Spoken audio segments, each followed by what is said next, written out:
So, ladies and gentlemen, my name is Marcel Hutton. I am proud to be one of the leadership members of the Foundery. We are a group of passionate young entrepreneurs. It's playing in the field of development and raising up of young business leaders in the entrepreneurial space. Tonight, we have the privilege of showcasing one of our flagship processes known as the Entrepreneurial Incubator. And we truly trust that this investment time that you have set aside tonight to join in will first and foremost impact your own life concerning your professional journey. But also perhaps if this is not something that you should get involved in, that you may please share it with other people, perhaps friends or family members that might want to get involved in the process. I'm also privileged tonight to have some of our other leaders with us tonight in this Zoom recording. We have Lawrence Delport, who is the managing director of the company. We also have Roxanne Mancini, who is heading up all of our sales and marketing brand component. And then also Johan Volsking, who is actively working in the space of some of the CETA development, enterprise and supply chain development work that we're also involved in. So ladies and gentlemen, for ease of this presentation, I'm going to do a screen share. And the screen share will just allow us to follow on something of a presentation concerning this process tonight. So once again, welcome to this presentation on the Foundery.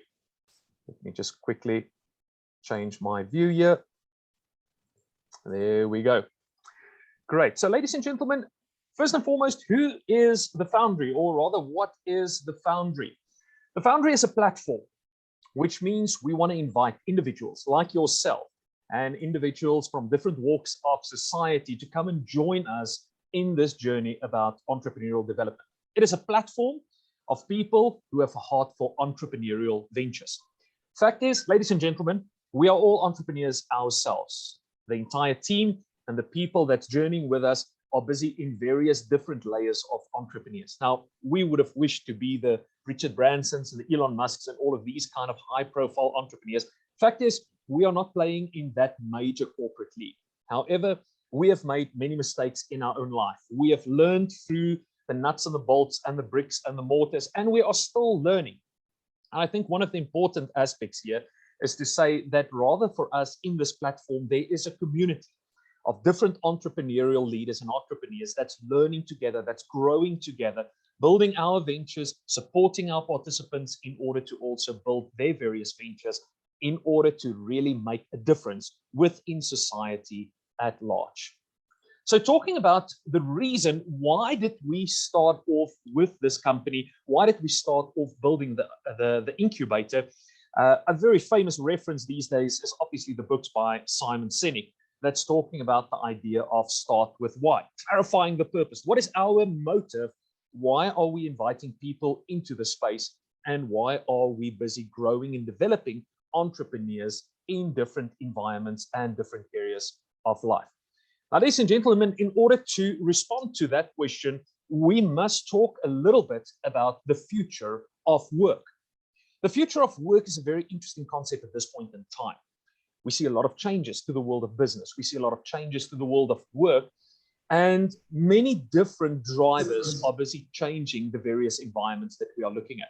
We're all very familiar with the pandemic and the last plus minus 24 months and the effect that it had on the world of business, remote working versus back to the office, hybrid lifestyles, and all of these kind of things. We see changes in the global economy. Right now, we're looking at all the changes that's happening due to the war between the Ukraine and Russia. But ladies and gentlemen, if we had to take all the fluff and all the other components out of play, there is really only one single major driver that's fundamentally changing the landscape of business and how we work. And this is seen in the power of what we call the fourth industrial revolution. Not to go into a history lesson, you are most welcome to Google the concept if you are unfamiliar with the history of the first three industrial revolutions. But just to put it in a very quick perspective, the first industrial revolution took place roughly in the mid-1700s. And for the first time, industrialization was possible because production was no longer the effect of manual labor, whether it was man or animal, but there was a steam engine or a kind of an automated process to bring production about. The second industrial revolution taking place in the late 1800s, Obviously, electricity was one of the groundbreaking technologies at that point in time.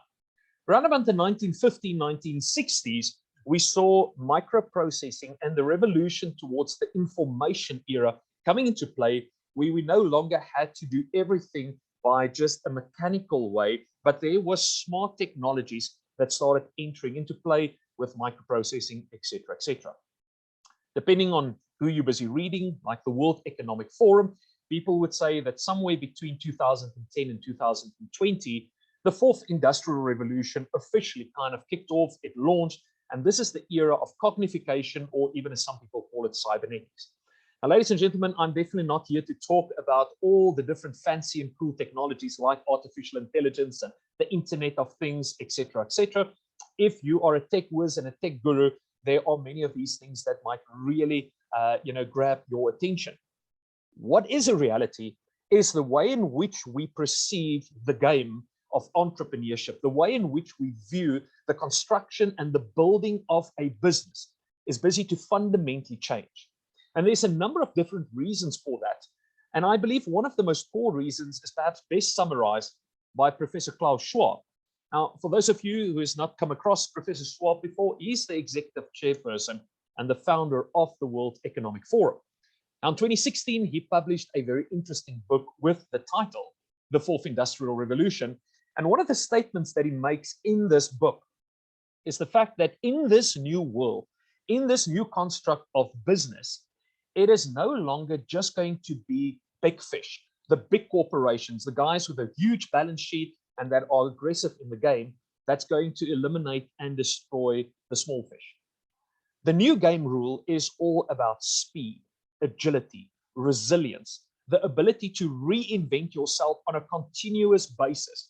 Changes within legislation, changes within global economic powers, changes within the market, breakthrough technology, disruptive ideas. Can we become fast fish? Because it's going to be the fast guys that's going to eat the slow fish. And in a sense, we have to go back to the drawing board. And especially if you've been in the realm of business, especially the major corporates, ask ourselves the question, what are all the different components concerning this new world of business? And how do we best prepare ourselves? And how do we best launch new entrepreneurial ventures into this new world in order to be globally competitive? Let me give you a practical example. I grew up in the 1980s. I am a good South African Free State farmer boy that grew up in the northern parts of the Free State. In the world that I grew up, business was quite straightforward. It was a very homogenic culture, meaning everybody spoke the same language. We pretty much had the same culture, the same religion, the same ideas of how to do business, and you understood the rules of the game. Our market that we targeted was usually within the community, or perhaps if you had a fairly large business, it might have stretched a little bit further to the provincial borders, or even if you were in macro business, perhaps the whole country. In any case, our target audience was a couple of thousands, perhaps 10,000, and in an extreme case, hundreds of thousands. Ladies and gentlemen, the reality is right now that you can have a teenage child, 16, 17, 18 years of age, that can sit in India or in China or whichever country you want to talk about, that's busy programming right now a breakthrough cell phone application in the realm of artificial intelligence that might have the possibility to completely revolutionize a specific component of an industry. We know some of these breakthrough technologies is happening right now in the realm of professional services like medical doctors, chartered accountants, engineers, architects. The list goes on and on and on. What happens to the classical definition of those works and those industries if those disruptive technologies suddenly get released and plus minus 8 billion people around the globe has access to that technology? Are we fast enough? Can we reinvent ourselves? Can we work with these kind of disruption in order to get that market footprint? The second component to this entire speed and agility is also that we need to start thinking in a global landscape. It is no longer sufficient enough only to think at your local community market. We need to be relevant for our community, but we need to think at a global level of how do we engage a potentially much larger target audience. Ladies and gentlemen, we will continue this conversation about the disruptive forces of the fourth industrial revolution in a lot more detail as we continue into our first phase of the incubator program. But these are some of the realities in the market and in the world that we need to take very much awareness of, and not try and continue to build businesses from a previous industrial philosophy, because that is going to put us up for a lot of tension and a lot of challenges along the way. So ultimately, the questions when we are looking to the changes that we're seeing in the world, we need to ask, well, what is the reality right now here in South Africa, where our primary focus is? I don't want to bore you with a lot of statistics in this presentation, but let me share 3 critical components that we are very much aware of at this point in time. The first fact is, according to a Gallup case study, and obviously Gallup releases their statistics every year, only about 9%, that's 1 out of 10 South African employees right now are experiencing job satisfaction with active engagement. Well, to be quite honest, this was a statistic already of 2014. That statistic might just be much worse off at this current point in time. I don't want to say post-pandemic, but as we are hopefully nearing the end of this pandemic season. The reality is 45% of workers are actively disengaged. Our MD, Lawrence Delport, always used this nice analogy. It's like a tandem bicycle. 10 people are on this bicycle. 1 out of 10 is paddling for dear life. 5 people kind of going through the motion.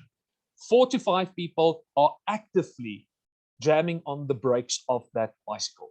This is the reality of corporate South Africa. This is the reality of what we see statistically is happening right now in the market space. Something is causing massive, massive challenges to many of us where we are busy working and what we're trying to build and achieve. How can we address that statistics? Can we make a difference to the world of work? The second reality that we face is obviously the whole effect of the pandemic in the context of South Africa. The estimate is that nearly 3 million people will lose their jobs as a result of the pandemic. Now, people, that is an enormous amount of people. I don't want to quote the unemployment statistics in South Africa. I rather want to look at it from another point of view. The question is, how many people is actually actively contributing towards the tax bracket in the context of South Africa? Now, that equation, I have heard different numbers on that, but it's actually a very small margin of people who's actively contributing towards the tax index of South Africa.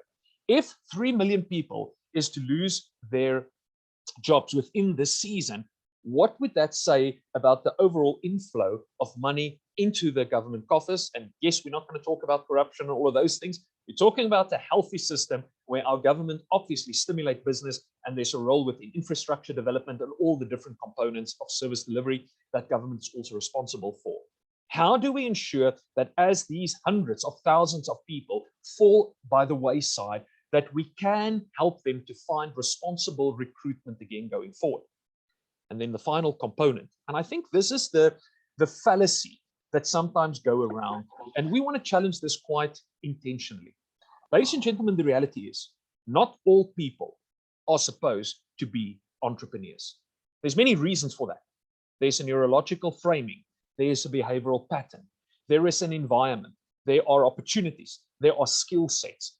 There are a number of different things that contribute whether a person should become an entrepreneur or whether a person should rather consider being a great employee. Everybody can't be entrepreneurs.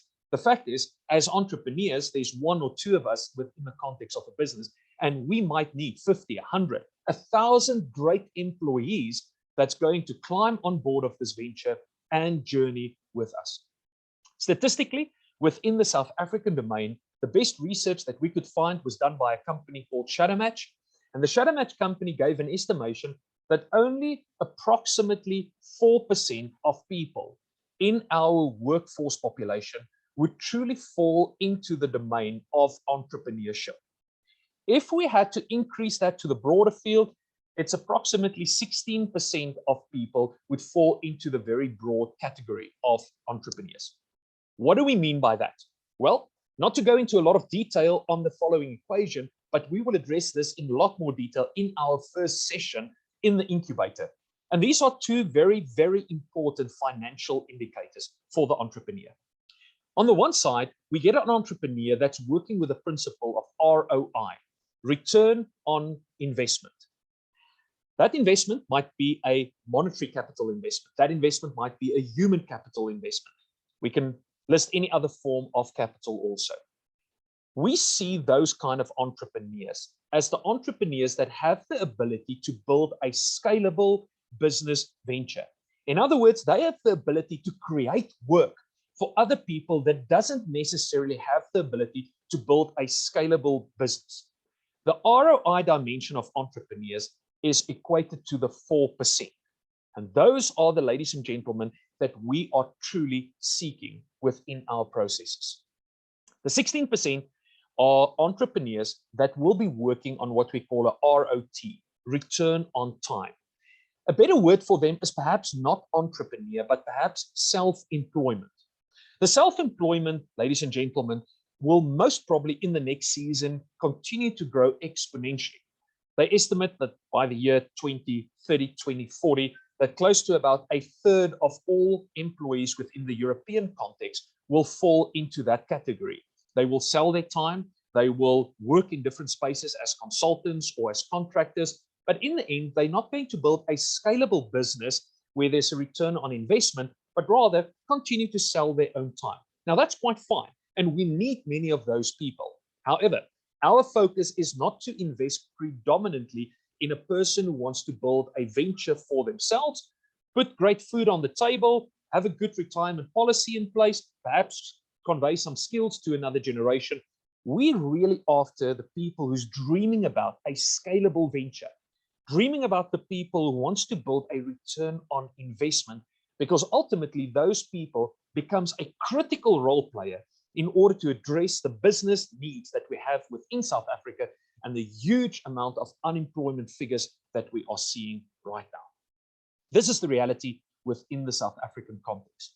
So, ladies and gentlemen, concerning the question why, what is the purpose? Why are we doing it? Why am I dedicating a significant chunk of my professional life as well as the rest of the team towards this venture?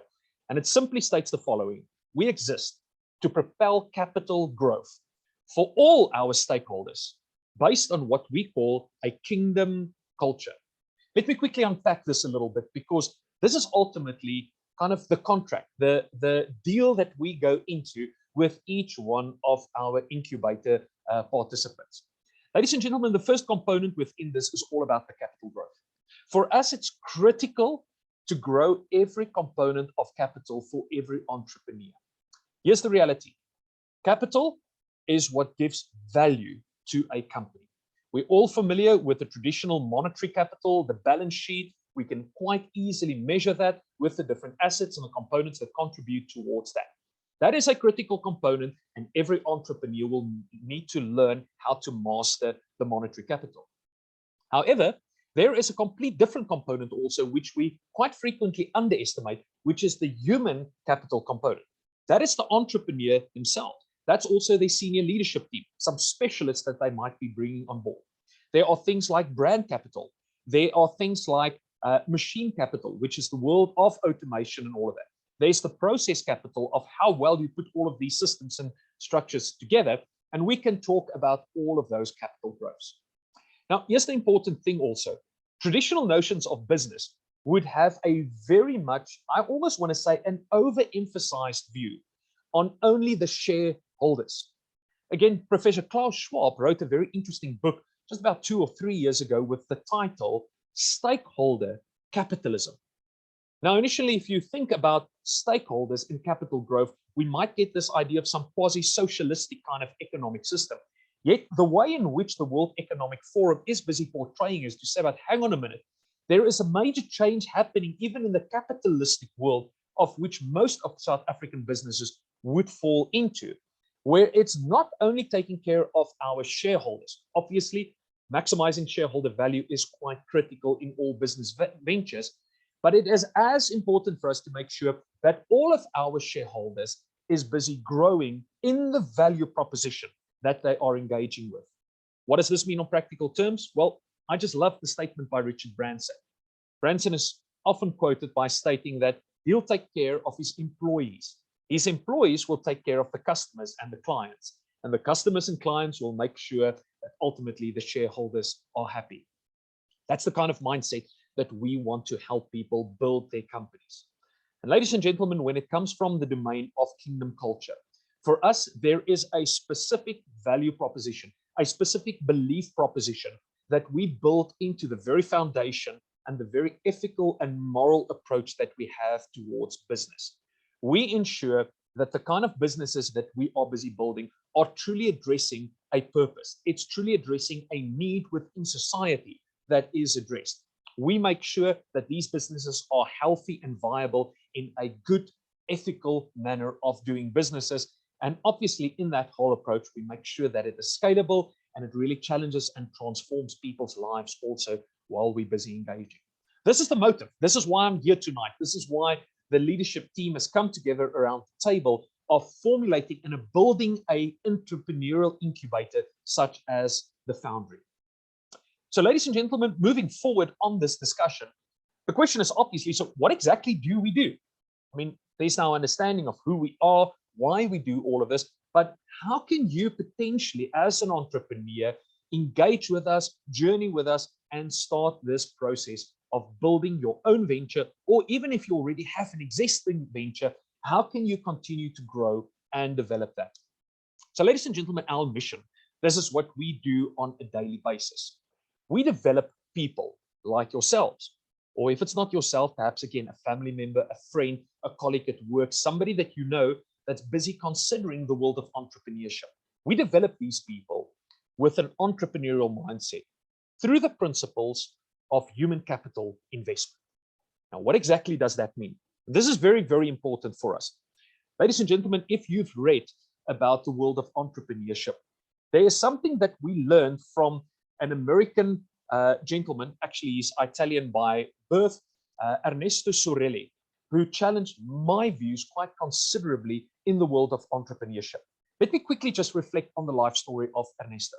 Ernesto was working in the late 70s, early 80s within the context of the sub-Saharan African country, doing a lot of enterprise development. In one of his TED Talks, you're welcome to look him up in his TED Talks, he indicated that he spent about 11 years in the area of the Zambezi River. He wrote a book with the title Ripples on the Zambezi River. And after 11 years, they had absolutely nothing to show for it. 11 years of major investment, capital investment, monetary capital, finance from across the world, and nothing came off the ground. Ernesto resigned from his work and he moved into some of the villages in Africa to start learning how does local economy within our continent work? How do people think about that? How do we build sustainable businesses? And Ernesto came to a stark realization that to put 10 million rand, I'm just using a figure, in the hands of a person, most cases what happens by the end of that financial year, they might have a beautiful new house, they have a beautiful new car that they are busy driving, but there's absolutely nothing to show for in sense of business. Why? Because human capital is not just another pillar of capital investment.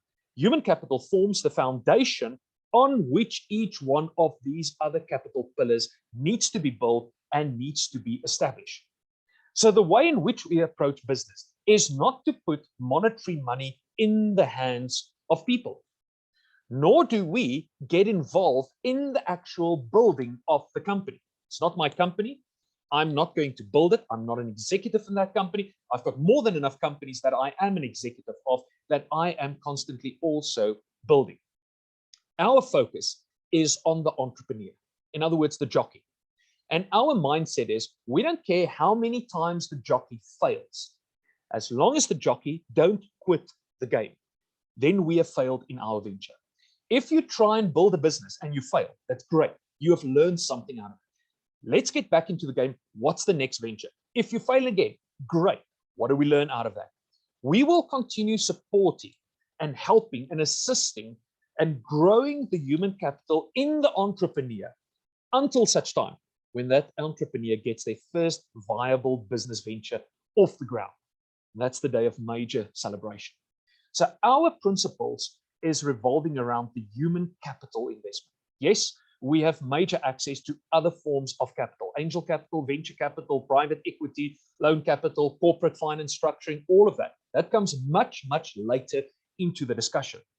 But before we connect our entrepreneurs with those markets and with those fields, we first want to make sure that the human capital investment that has gone into the person and that they already bring out of their own life stories, whether it's experience, qualifications, an environment, etc., that human capital platform is strong enough in order to carry the burden and the weight of an exponential capital deposit within that person's life.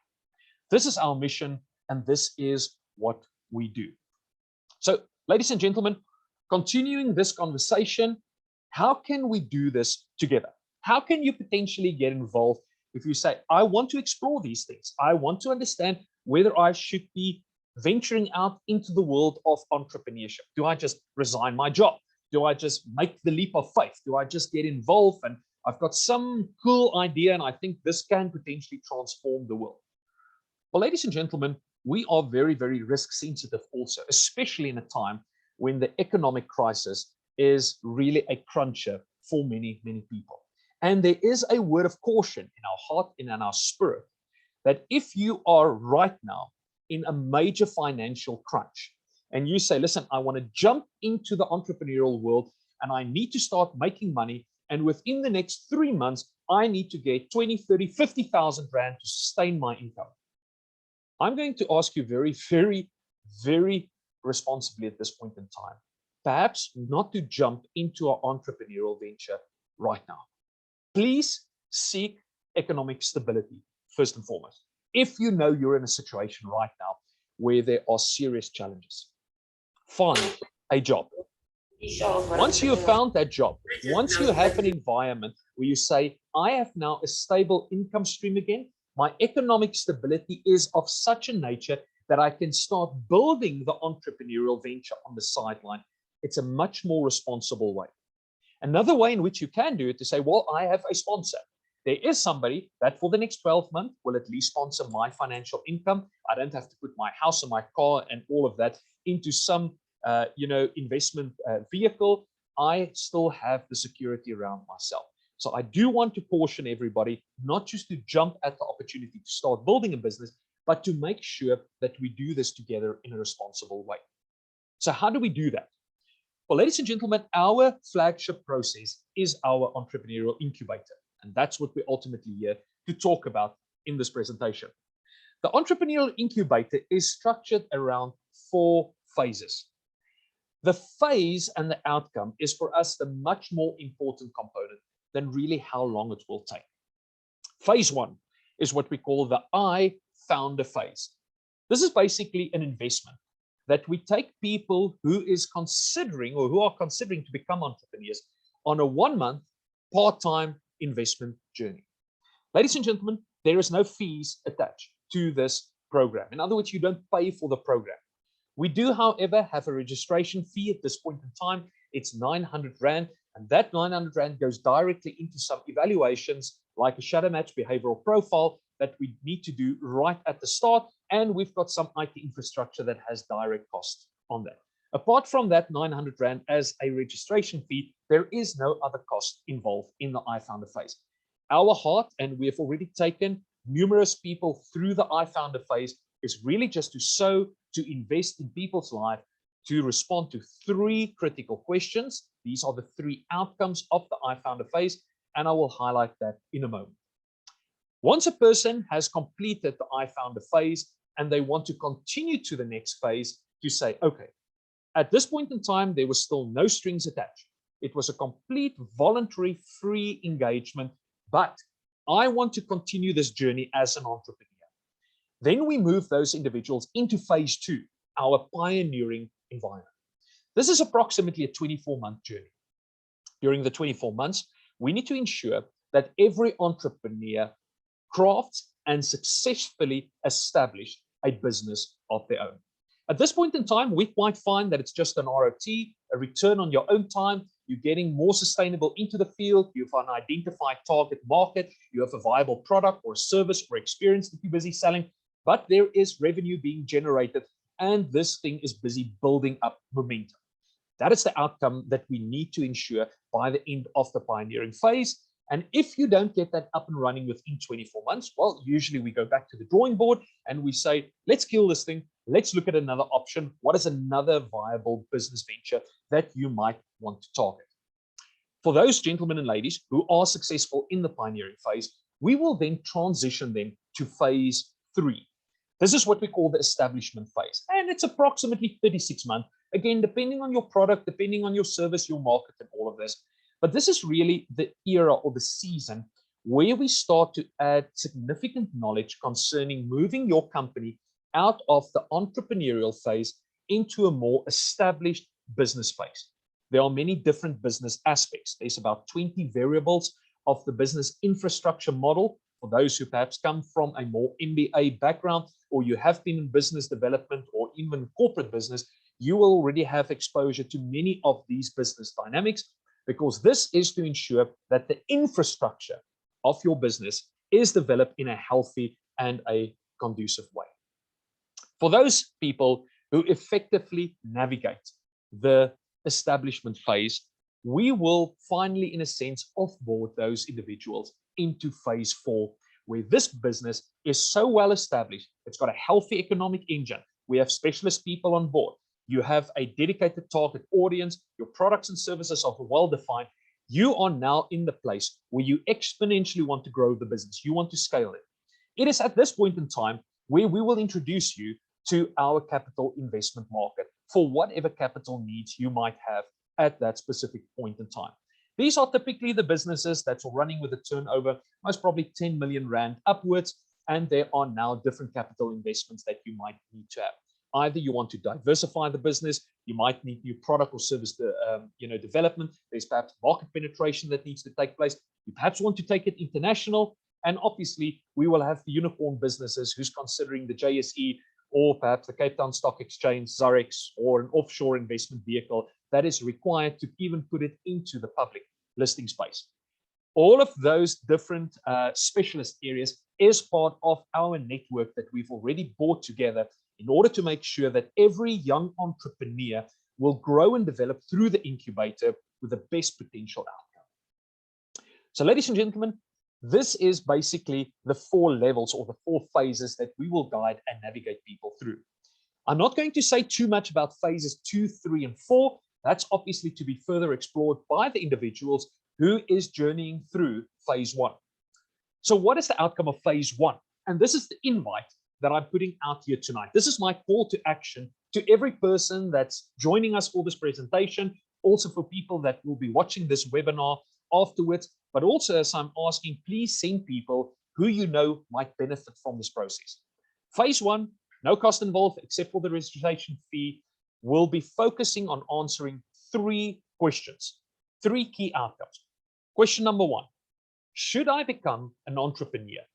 Working towards, again, the ROI, the return on investment, or should I return to employment? No right, no wrong.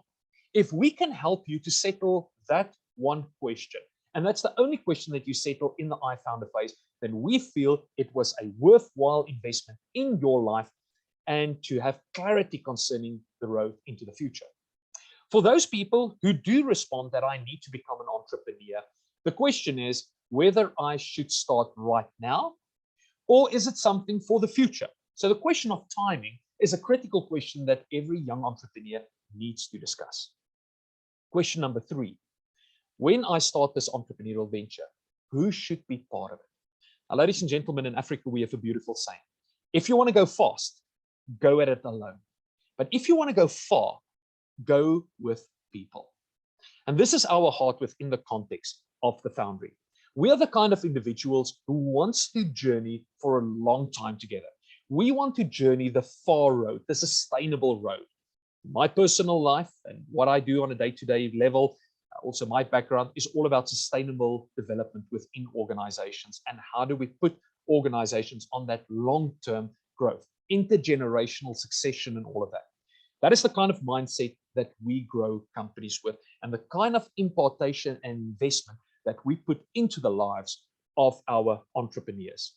Anybody is welcome to go through the process, still decide they want to become an entrepreneur and tackle the challenges by yourself. Again, no strings attached. This is an investment from us into the South African market at this point in time.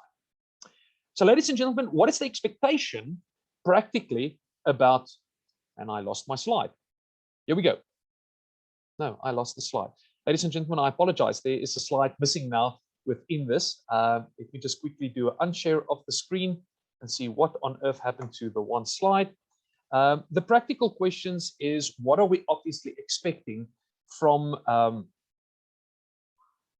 me just quickly see, why is the slide not presenting?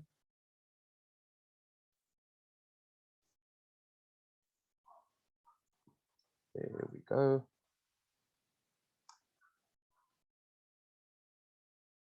My apologies for that. What are we practically signing up for in the iFounder phase? The iFounder process is structured around, as we said, a 1-month engagement. So basically how this 1-month engagement works is the fact that we have 2 investment afternoons. These investment afternoons is basically 1 month apart. So it might be a Tuesday or a Thursday afternoon, starting from 3 o'clock till approximately 6 o'clock on that afternoon. It will require that you take some leave from work, perhaps, if you're in full-time engagement, in order to attend these 2 contact sessions. So again, I want to emphasize these are contact sessions. We will not be hosting this at this point in time in an online space.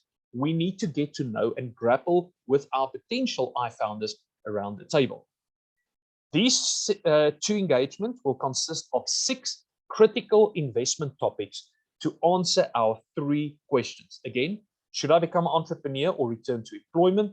When should I be doing this? And with whom should I be doing it? Part of these 6 investments will also be showcasing 2 case studies from successful entrepreneurs. Again, I would have loved to draw in the Elon Musks and the Richard Bransons. That is not the idea at this point in time. In any case, their businesses are way too far off removed. So we will be showcasing certain SME spaces, which is much more relatable to entrepreneurs that's busy starting up at this point in time. Between the 2 investment blocks, that 1-month period, we basically have a self-paced learning engagement on our online platform, where people would engage in a lot of video material, some reading, and upskilling yourself again how to respond to these 3 critical questions. Part of that journey is obviously to connect you with an entrepreneurial peer community where other young potential entrepreneurs will be asking questions, grappling with some ideas, making sure that there again is a community of young people that's joining together.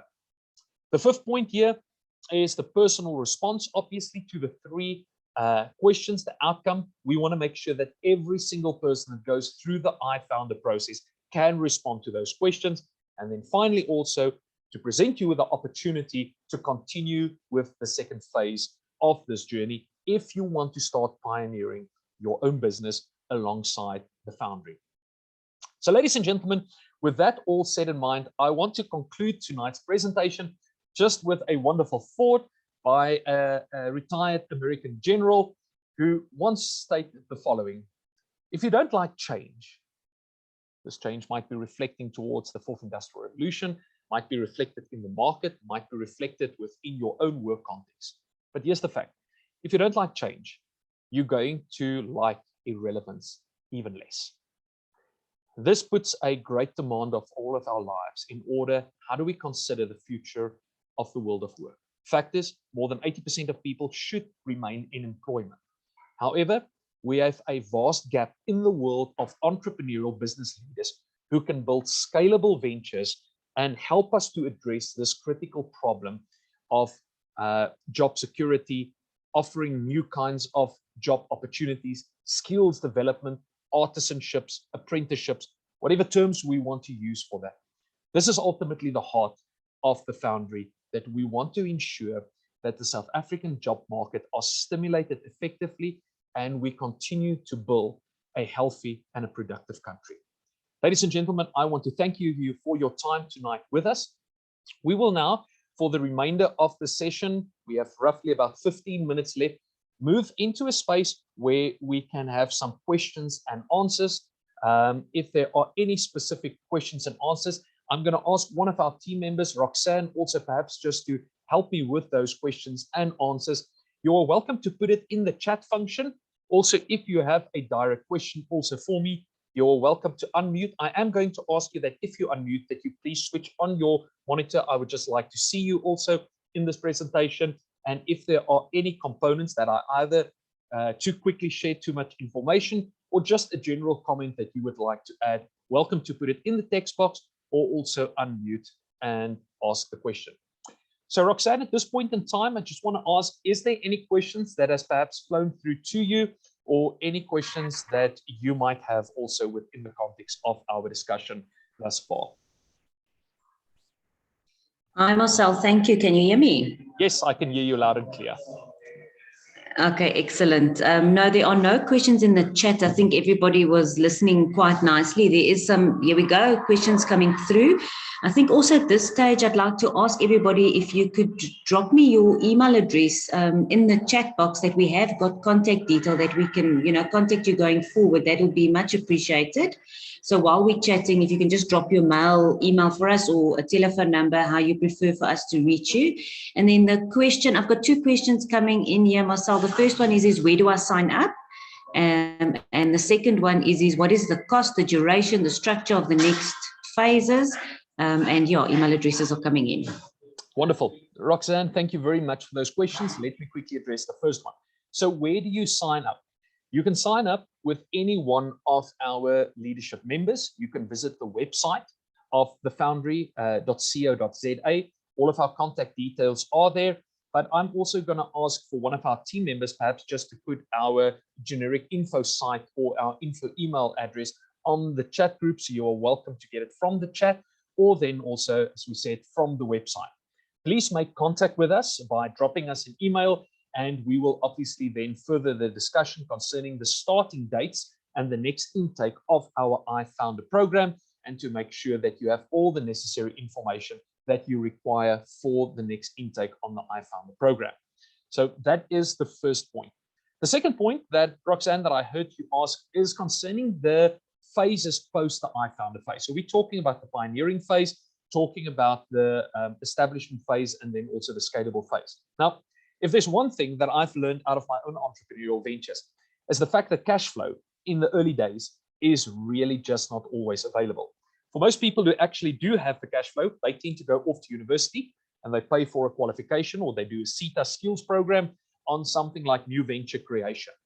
We don't want to put an additional financial burden on the lives of our young entrepreneurs in the beginning.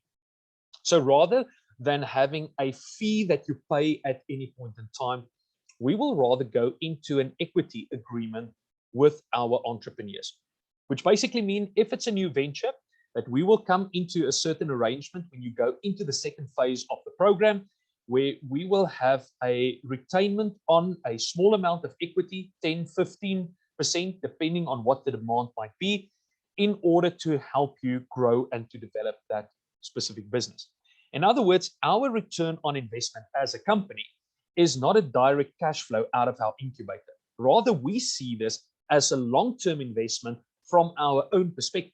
Therefore, it's not so much an issue whether the business succeeds or not, but whether the entrepreneur remains in the game until such time when they've actually built a viable business. We will obviously then, as investors, also come to a certain conclusion of where we might want to sell out that capital, or whether we want to remain long-term on board in order to help guide and develop that specific business outcome.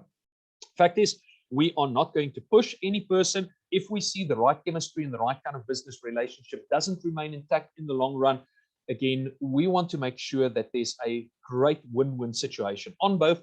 And when we come to a space where the entrepreneurial feel that our value proposition and input is no longer required, at that point in time, we will obviously have a value estimation on our shareholding in the company and sell it off in a responsible way also at that point. So no cash flow upfront, no payments or fees involved. It will be a matter of sharing within the upside of how effective that person will actually build the company. And for us, that remains a critical component within the long run. Roxanne, I don't know if there's anything you want to add to that, or whether there's further questions. I do see a lot popping up in the chat function. Marcel, maybe we can just discuss around dates. Do we have any dates as yet when these 2 sessions will happen? Roxanne, before I give the dates right now, and for the reasons also that this is a recording and most or many people would want to see this, I'm rather going to ask that we will respond by email with information on the dates. The next group is starting very soon, but rather let me not commit in this recording right now to the dates, but we will communicate that via email when this next iFounder intake will be starting. Ultimately, our desire is to have about 3 to 4 iFounder intakes per year in order to ensure there's a constant flow of people coming through that process, responding to the 3 critical questions again. Roxanne, any other questions that we have? I don't see any questions coming in on the chat specifically. We have got a lot of email addresses, so we will be in contact with everybody. I've also posted my own email address there, should you want to email someone directly. Yeah, so I think we can open the floor for more questions. Wonderful. I'm also going to ask some of our other team members for Lawrence Delport, Johan Volsking, who I'm seeing in the chat right now. James, from your side also, if there are more questions, you are most welcome to throw it in also from your side. Okay. Marcel, I'd just like to make sure from Johan that we did answer his question sufficiently. Johan, if you could just respond to that, we'd appreciate that a lot. I suppose that was one of the questions that came through that Roxanne also highlighted. Yeah, wonderful. He just confirmed that he is. Thanks, Johan. Wonderful. Thank you very much. So, ladies and gentlemen, let me wrap up this session with just some personal thoughts and personal ideas around the world of entrepreneurship. I've had the privilege in the last 15 years to be involved in many different entrepreneurial ventures. My own background is in the world of organizational leadership. I had the privilege also of studying this on an academic level, on a PhD level in the USA, where I've been involved in many different industries of entrepreneurship. And this ranges from the very classical nonprofit charitable environment. It spanned over to the religious environment within the Christian church sector. It spanned over into the educational environment, both basic education, where I was part of the establishment of basic education schools, into higher education and private universities. I've spent the last couple of years in many different business ventures, ranging from consulting businesses to sporting businesses to capital investment houses, et cetera, including also something like the Foundery. So I've been around the block in many different instances. Yes, I've not personally built the big corporate or whatever, but I know my specific value add and my contribution to those entrepreneurial ventures. The world of the entrepreneur is an extremely exciting world. It's an extremely dynamic world. It is a world where we eat, sleep, drink, breathe the development of these businesses. And the return on satisfaction, the return on what we do as entrepreneurs is just a phenomenal, phenomenal privilege. I would not exchange my life for any other kind of working environment or employment environment. However, and this is the final point, it is true to who I am as a person. It's true to what I do in life and what gets me excited. My wife, for instance, is quite the opposite. My wife is the solid, steady kind of individual who enjoys a healthy environment, a well-established environment, great policies, procedures, ways of operation, ways of doing things, etc., etc. There is no right or wrong. And this is the beauty of the human race and the dynamic how we have all been created. If you're a person much more like myself and the rest of the team and say, listen, I want to be out there. I enjoy this dynamic. I enjoy the energy, but also I have the appetite for risk and I want to take the chance. I want to invite you again. Please join us on this venture. It's a very, very low key investment in the iFounder range. Come and meet us. Come and greet us. Come and drink the coffee with us. Come and listen to our stories and people that we bring along and discover something of your own blueprint and your own venture that you potentially can build that can have a significant impact within this nation of ours.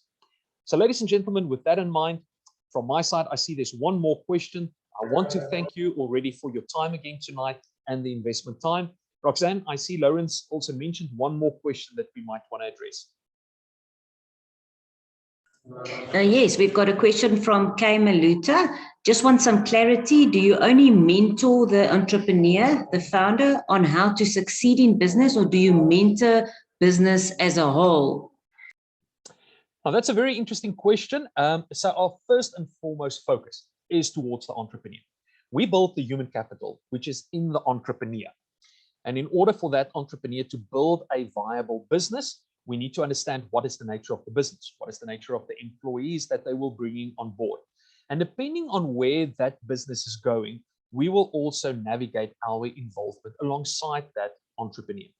We will, for instance, select and find a great business mentor. So there's a difference also about the supporting role, the ecosystem, the platform that the Foundery present to the entrepreneur, and also finding a suitable business mentor. It's more than a coach. A coach is somebody who soundboard things off. A mentor is somebody who has walked the road. We want to ensure that we place also a great business mentor next to you and to continue to walk that journey. By the time that your business grows, most probably into the established phase where there are now multiple different stakeholders, we will bring different stakeholders to the table who will present most probably preferential rates and support structures for the entrepreneur.